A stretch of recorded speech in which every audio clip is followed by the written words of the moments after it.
Why contact at this time? Okay, even if the spiritual hierarchy says to do it and says it's in right divine time, why now?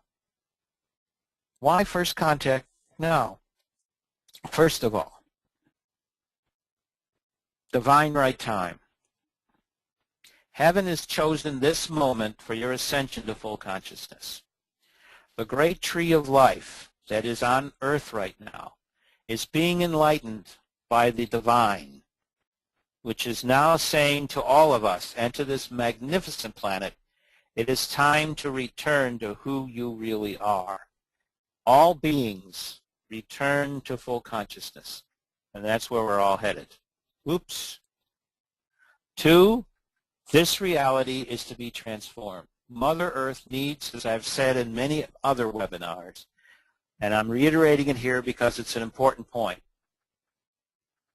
It is essential for Mother Earth to reunify in its 5-dimensional capabilities, in its 5-dimensional beingness, both the surface of this planet and inner Earth, because all planets, by the very nature of how they're created, are hollow, as are just ours are all stars, as is everything in this galaxy.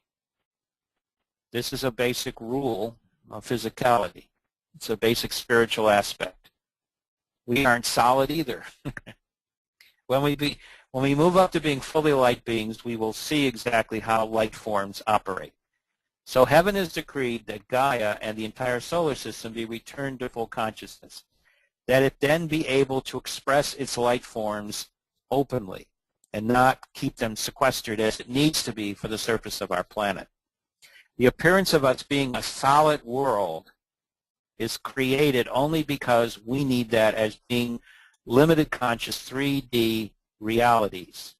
Because of that, the planet has set aside its surface area for our growth. But this is not normally where humans hang out. Humans hang out where everything begins, at the core of the planet, at its inner Earth aspect, at its inner Mars aspect, whatever planet you want to pick. That's where we hang out. One of the great illusions of all the great Maya of this reality is that people have to live on the surface of the world. Answer, not. Onward.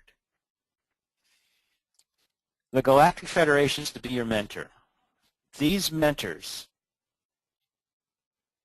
are surrounded at their very core by the spiritual hierarchy, by the great ascended masters who have come with us, naming the Galactic Federation, to guide you back into the wonders of full consciousness.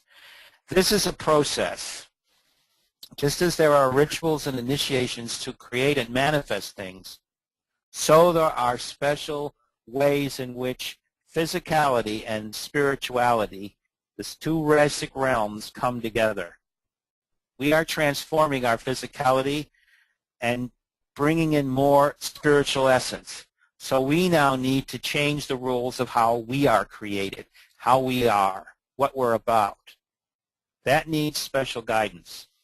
When we reach that third point, the point at which I call the creation point, we then move into the third aspect, and then you will learn the third part of the triad of creation. It is by far the most powerful, and as we learn it, as we become one with it, you will see why when referring to it, the Bible makes references to it and calls it that which you cannot learn about or know. But the great gift is that at one point in full consciousness you will know that. That is the great joy. That is the great Jah, Salamat Jah, that state of being, of joy that we're talking about. Fourth, you are not alone. In becoming fully conscious, you bring in and reunite with that great union of oneness that is all life in physicality, and especially in this particular Milky Way galaxy. You become a being capable of invoking not only oneness, but manifesting all those things that are part of unfolding the divine plan.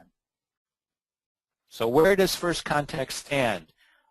What is it that is putting us on the edge of all we're talking about, but is not yet put us over that edge into the new reality and the transformation.